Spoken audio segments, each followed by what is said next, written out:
말씀 보겠습니다. 말씀은 마태복음 13장 14절에서 15절 말씀 보겠습니다. 마태복음 13장 14절에서 15절입니다. 이사야 예언이 그들에게 이루어졌으니 일러스되 너희가 듣기는 들어도 깨닫지 못할 것이요 보기는 보아도 알지 못하리라. 이 백성의 마음이 완악하여져서 그 귀는 듣기에 둔하고 눈은 감았으니 이는 눈으로 보고 귀로 듣고 마음으로 깨달아 돌이켜 내게 고침을 받을까 두려워함이라 하였느니라. 16절도 보겠습니다. 그러나 너희 눈은 봄으로 너희 귀는 들음으로 복이 있도다. 아멘. 말씀 제목은 보는 복과 듣는 복이라는 말씀을 나누도록 하겠습니다. 보는 복과 듣는 복이라는 말씀을 나누도록 하겠습니다. 예수님이 공생의 사역을 하시면서 예수님의 가르치심의 3분의 1이 다 비유로 말씀하셨습니다. 상당 부분이 비유로 말씀하셨고, 그리고 그 비유에는 수많은 복음의 진리들이 깊이 담겨 있었습니다. 그리고 예수님의 그 비유를 딱 들여다보시면 상당수가 하나님 나라에 대한 비유가 많이 나타나고, 그 하나님 나라의 비유 속에는 진정으로 우리가 무엇을 추구하며 살아야 할지에 대한 그 말씀이 잘 드러나고 있습니다. 예수님의 사역 초기에 그 마태복음 5장부터 8장 1절까지 산상수훈이 있었는데, 그 놀라운 예수님의 위대한 가르치심의 말씀이 있었지만 완악한 이스라엘 백성들이 쇠기의 경읽기식으로 한 귀로 듣고 한 귀로 흘러버렸습니다. 그래서 예수님께서 이후의 사역을 들여다보면 이제 상당수 무리들을 이제 비유로서 말씀하십니다. 그러니까 예수님이 그 이전에도 사역 초기에도 비유로 말씀하신 적이 있었지만, 그러나 이후 비유의 분량이 많아지게 됩니다. 그런데 이 비유의 말씀이 이제 모든 사람이 들을 수 있는 것이 아니라, 여기는 중요한 게 귀 있는 자가 들을 수 있다고 분명히 말씀하시는 겁니다. 마태복음 13장 9절 보시면 귀 있는 자는 들으라 하시니라. 그러니까 들을 귀가 있는 자가 이 말씀을 듣게 되어진다라는 겁니다. 그래서 우리는 그 주님 앞에서 들을 귀와 보는 눈이 분명하게 있는 그것만큼 중요한 게 없습니다. 사실 귀는 듣는데, 그러니까 청각적으로 듣는데 많이 발전했고, 눈은 시각적으로 보는데 현상을 보고 인식합니다. 그런데 우리 눈으로 보인다고 해서 그 현상을 다 인식할 수 있는 건 아니고, 또 듣는다고 해서 그 말을 다 깨닫는 것도 아닙니다. 그래서 우리 마음속에 있는 것이 우리가 보고 듣고 이것을 제대로 인식하고 깨닫고 있느냐, 정말 우리가 그걸 알고 있느냐, 보느냐, 이것에 따라서 신앙의 성패가 갈라지고, 또 때로는 하나님 말씀을 들으려고 하는 그러한 어떤 태도를 갖지 못한 상태에서 하는 일련의 모든 그 신앙 행위들이라는 것이 자신의 기준과 자기의 방법과 자기의 의지대로 끌고 나가기 때문에 굉장히 문제가 됩니다. 그런 의미에서 우리가 귀를 기울여야 할 것은 하나님 나라의 복음, 십자가의 복음이고, 그러나 그 하나님 나라의 복음의 말씀 지루하게 여기고, 그리고 재미없게 여기고, 나하고는 크게 관련이 없는, 그냥 구원받을 때 딱 한 번 그냥 경험되어지는 정도의 그러한 그 말씀으로 이해하는 사람들이 많고, 그래서 교회에 와서 힘주고 용기 주고 뭔가 으쌰으쌰 해주는 그런 말씀을 기대하고 오는 사람들이 많습니다. 그리고 어떻게 살지, 어떻게 문제를 해결할지, 어떻게 복을 받을지, 어떻게 성공할지에 대한 그런 담론을 담아서 그들에게 계속적으로 제시해주면 거기에서 용기를 얻고 거기서 힘을 얻는 겁니다. 문제는 뭐냐면 복음을 대면한 적이 없기 때문에 그 십자가의 복음 앞에 섰을 때, 진리의 복음 앞에 딱 섰을 때 그 말씀에 내가 온전히 붙들려지고 녹아지고 깨뜨려져서 우리가 그 말씀에 항복하고, 그리고 우리는 기꺼이 주님을 의지하고 신뢰함으로 우리는 그 말씀에 순종하여 나가는 일들이 일어나야 되는데 정작 그러한 일들이 거의 일어나지 않고 있다는 겁니다.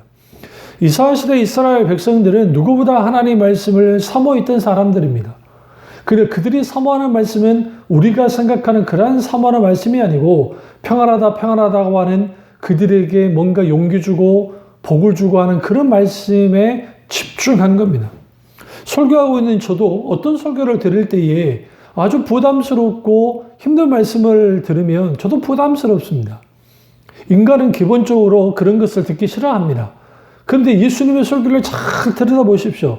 예수님의 설교 속에서 상당 부분이 그 진리의 말씀을 담고 있는데 때로는 교훈과 책망과 의롭게 하고 바르게 하는 유익한 말씀이 하나님의 말씀인 것처럼 예수님의 설교 속에는 그런 것들이 충분히 담겨 있습니다. 물론 예수님의 설교 속에는 위로도 있고 회복에 관한 말씀도 있었지만 동시적으로 강력한 그 메시지가 있었습니다. 그래서 뭐 가보나마 고라시나 하면서 언제까지 주님을 대적할 거냐고 하는 그들이 소돔과 고모라보다 먼저 망하게 될 거라고 하는 그러한 주님의 강력한 그 말씀처럼 천만의 말씀들이 있었고 심지어는 화했을진저라고 하시면서 아주 심판 선언을 바리새인들을 향해서 하는 우리로 오늘날에 말하면 강력한 메시지가 예수님의 설교 속에서 있었던 것을 볼 수가 있습니다. 그뿐 아니라 예수님의 제자들을 향해서 가르치실 때에도 그들이 원하고 그들이 바라는 세상에 대한 청사진을 주님이 말씀하지 않았습니다.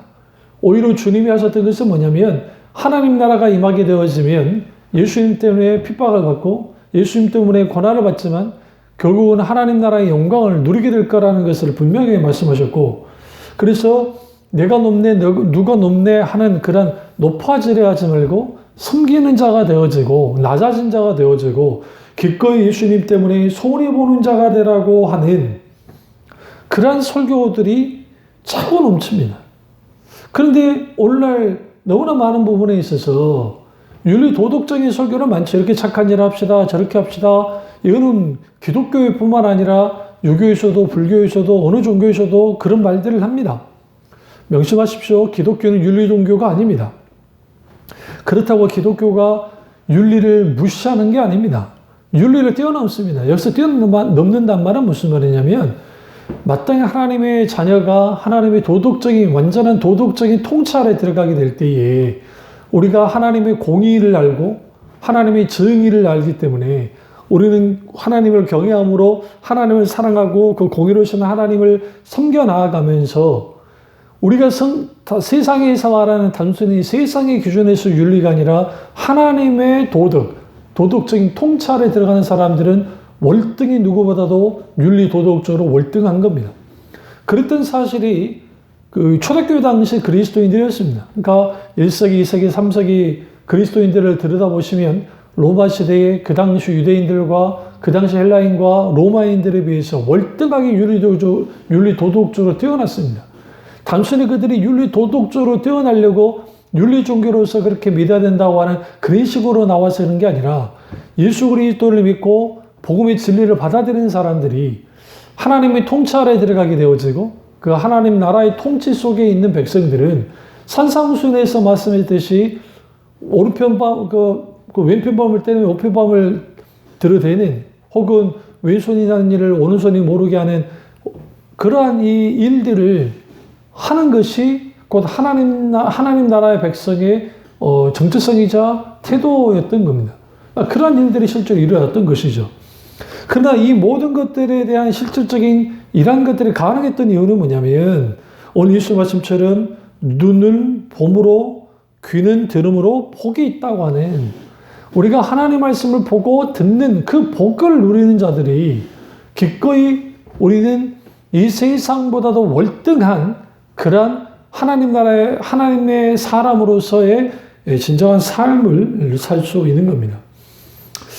그래서 우리가 하나님 그분의 말씀을 우리가 그 하나님의 말씀을 통해서 들어야 되고 그리고 우리 속에 있게 되어지는 수많은 소리들 그 대표적인 게 유기종욕과 안목의 정욕과 이생의 자랑이라고 하는 우리 죄의 본성 속에 있는 소리가 커서 탐욕이 커서 하나님 음성을 듣지 못하게 하기도 하고, 또 하나는 병적인 자기 사랑, 그러니까 잘못된 굳어진 사랑, 그 굳어진 사랑이 결국은 하나님 사랑을 저버리게 만들고 당연히 하나님 말씀을 외면하게 만드는 겁니다.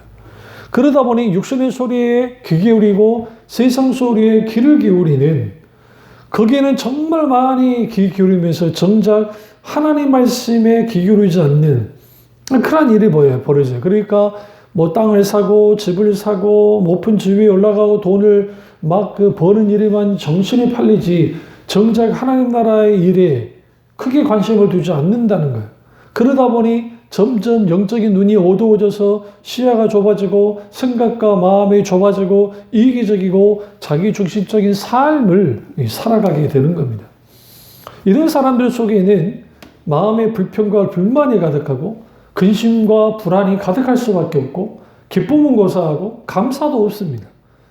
그래서 우리는 반드시 하나님의 말씀을 듣는 귀가 열려야 되고 하나님 그분의 하신 일들과 하나님 말씀 보는 눈이 분명하게 열려야 됩니다. 그러려면 우리는 가장 먼저 할 것이 뭐냐면 강팍하고 완악한 우리의 마음을 깨뜨려야만 합니다. 그래서 이것이 우리에게 깨뜨려지지 못하면 완악한 마음이 강팍한 심령이 온전하게 깨뜨려지지 않을 때 우리는 볼 수도 없고 들을 수도 없는 이러한 일들이 우리 가운데 있게 되는 겁니다. 그래서 우리는 분명하게 알아야 됩니다. 무엇을 알아야 되냐면 철저하게 하나님의 말씀에 붙들려야 되고 그 하나님의 말씀이 우리 가운데 살아서 역사하는 말씀으로서 나타나려면 우리는 언제든지 하나님께 내게 들을 길을 열어달라고 볼 수 있도록 영적인 눈을 열어달라고 하나님 앞에 기도해야 됩니다. 그래서 심령의 귀가 막히면 하늘로부터 오는 거룩한 하나님 음성을 듣지 못하고 아무리 성경을 읽어도 그 속에서 들려오는 하나님 음성을 듣지 못합니다. 아무리 기도해도 아무리 묵상 기도를 해도 들려오는 하나님 음성을 듣지 못하기 때문에 그러니까 이 모든 것들이 별 의미가 없는 것이 되어져 버리는 거예요.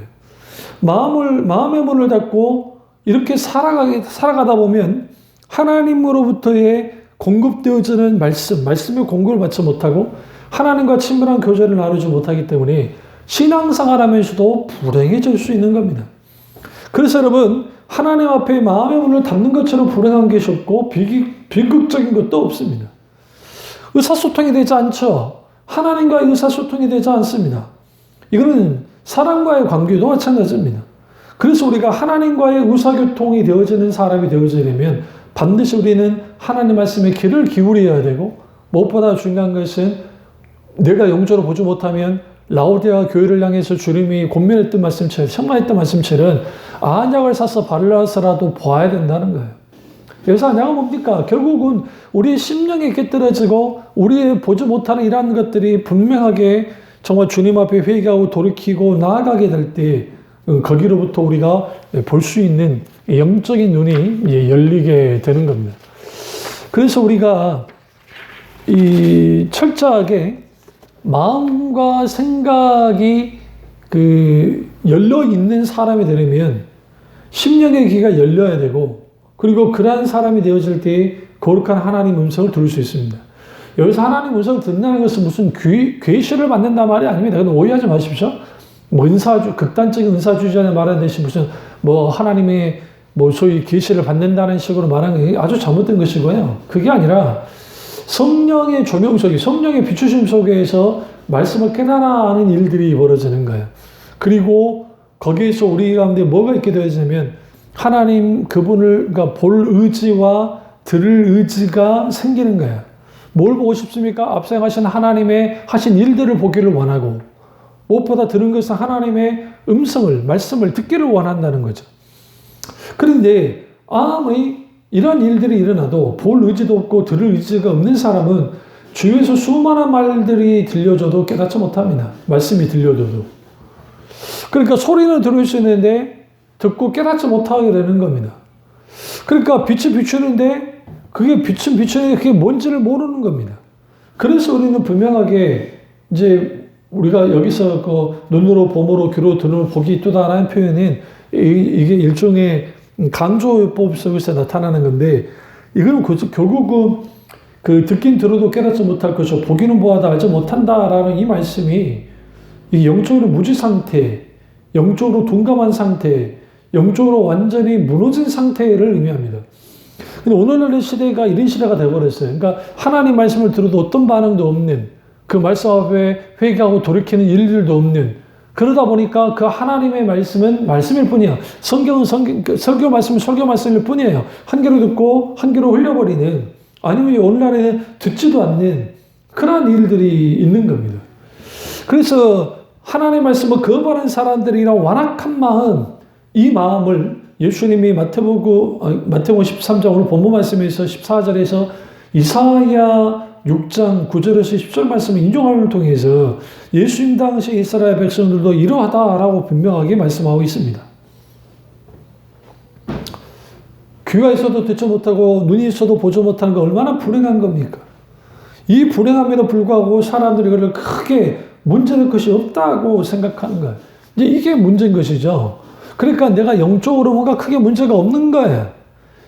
자기에게 어떤 막 신나는 설교 들으면 막 거기에 막 신나게 반응할지 모르지만 정작 그 말씀 앞에 정직하게 대면해서 반응해야 되는 그런 상황이 벌어질 때 정작 그 하나님 말씀에 반응하지 못하는, 그 말씀에 나아가지 못하는 그런 일들이 우리 가운데 너무 많은 부분에서 있는 겁니다.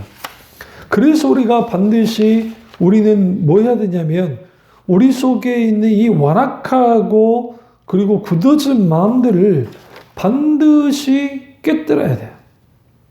깨뜨려야 우리는 그 보다 더 깊이 하나님의 말씀을 우리가 온전히 이해하고 알 수가 있게 되어지는 겁니다. 그렇다고 한다면 우리가 이제는 눈으로 보고 귀로 듣는 복을 누리려면 어떻게 해야 될 것인가 해요. 이 부분이 굉장히 중요합니다.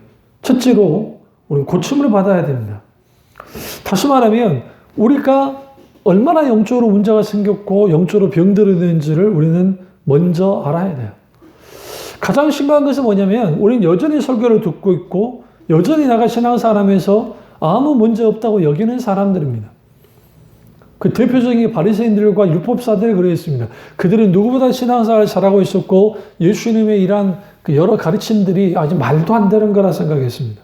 자기들은 조금도 문제가 없다고 생각했죠. 그것은 이스라엘 시대 이스라엘 백성들도 똑같습니다. 그들은 여전히 하나님께 수많은 번제와 제사를 드렸고 하나님을 막 찬양한다 했습니다. 그리고 영광 드린다 했습니다. 그러나 아이부터 어린이 제사녀부터 아이에 이르기까지 탐심에 빠졌고 하나님이 그들이 드리는 제사를 싫어하신다고 할 만큼 중심 없는 예배, 중심 없는 제사, 나 자신을 드리지 않는 일종의 종교적인 의식과 형식만이 넘쳐나는 그러한 신앙생활을 했음에도 불구하고 자기는 별 문제가 없다고 여겼던 겁니다.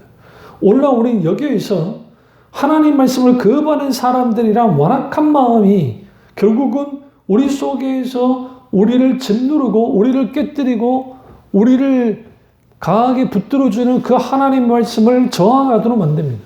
그러니까 하나님 말씀에 대한 저항을 해요. 왜 그러냐면 내가 고침받을 게 없다고 생각하니까 그래요. 예수님이 고치어라, 고침을 받으라고 말씀하셨는데 오늘날 우리는 내가 고침받을 게 없다고 여기는 겁니다.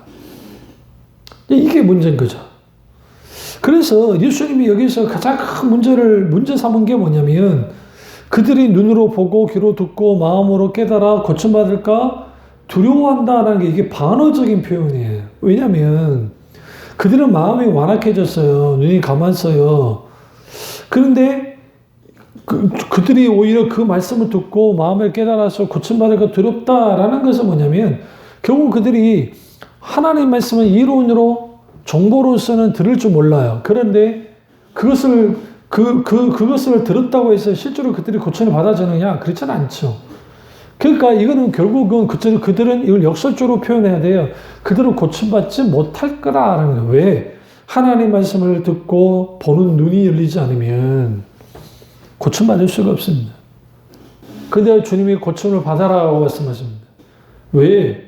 고침받지 않고서는 우리가 듣는 복을, 보는 복을 우리가 누릴 수 없기 때문에 그렇습니다. 그럼 어떻게 고침받을 수 있을까요? 우리 심령을 찢는 겁니다. 회개하고 돌이키는 겁니다.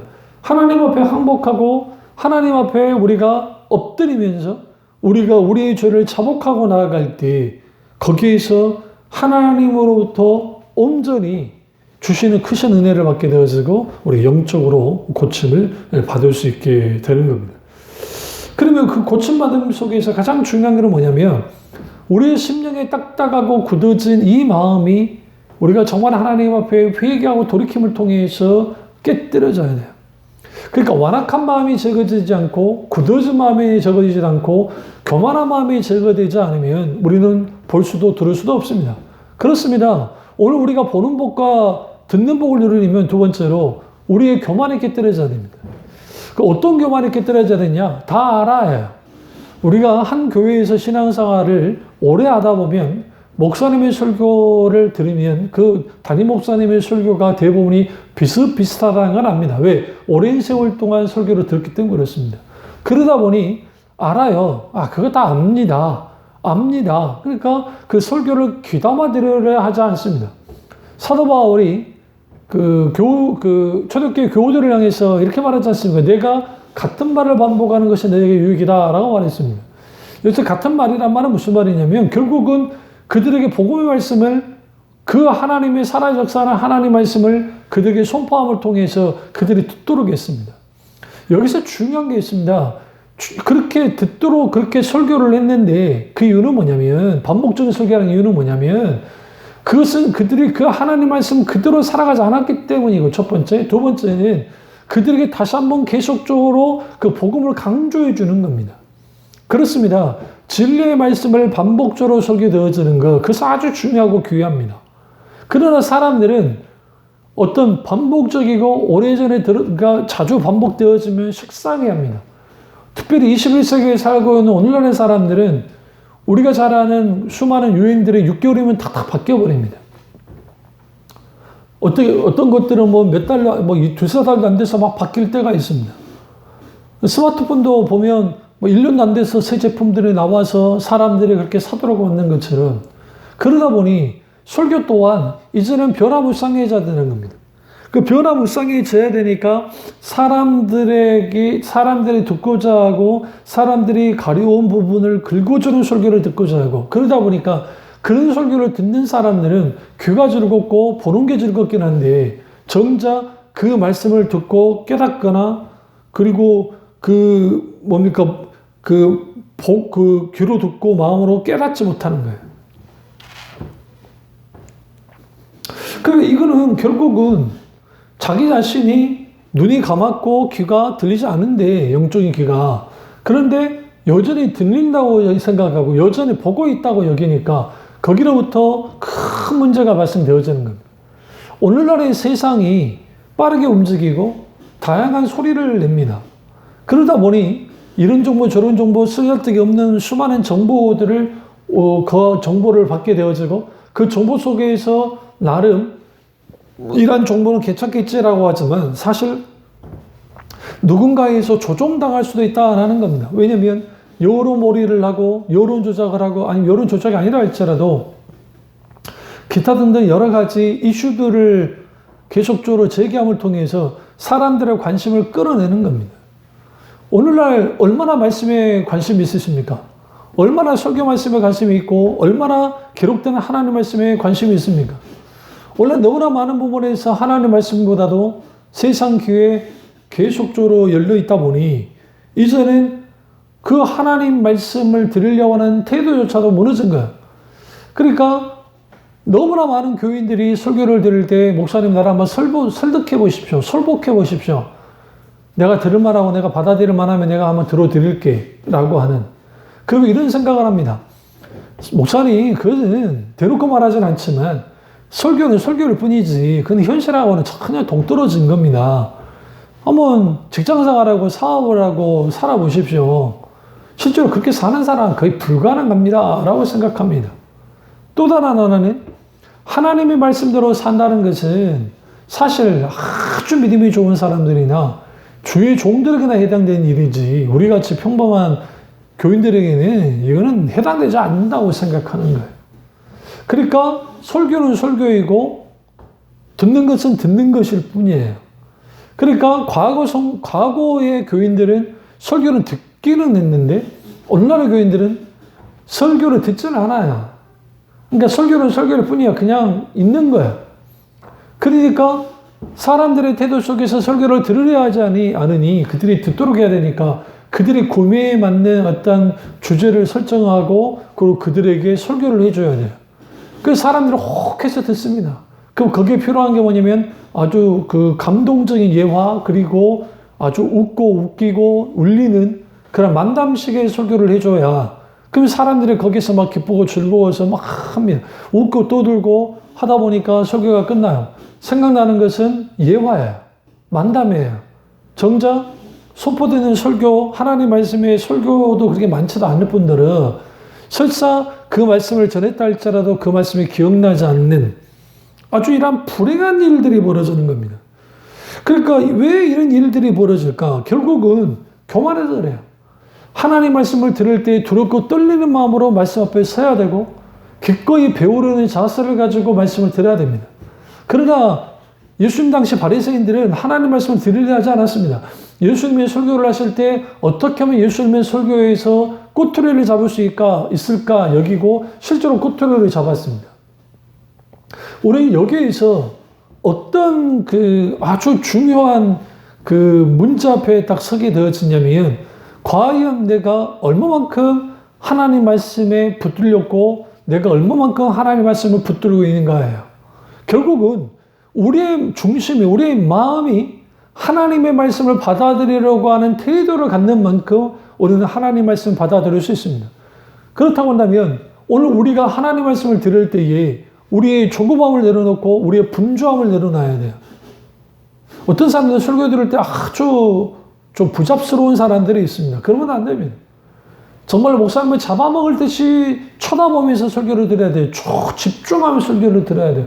그리고 그 집중을 들으면서 그 설교 하나님 말씀이 나의 말씀으로 깊이 받아들여지게 될 때 그 말씀에 감동하기도 하고 때로는 그 말씀을 듣고 찔리기도 하고 그 말씀 때는 회개하고 돌이키기도 하고 그 말씀이 내게 힘이 되기도 하고 그 하나님 말씀의 붙들림 속에서 나가게 되어지고 그 말씀을 가지고 붙들고 하나님 앞에 기도로 나가서 묵상 기도로 나아가게 될 때 더 깊이 하나님 말씀을 묵상하고 나아가게 되고 한 걸음 더 나아가 하나님 말씀을 순종하는 것까지 나가는 겁니다. 그러니까 우리가 하나 알아야 될 게 어떤 사람이 성경을 읽고 quiet time, 큐티를 합니다. 그건 정말 귀한 것이죠. 그런데 이제 문제는 뭐냐면 어떤 성경을 읽다가 큐티를 할 때에 자기가 막 부딪히는 말씀이 있으면 막 그걸로 이제 큐티를 해요.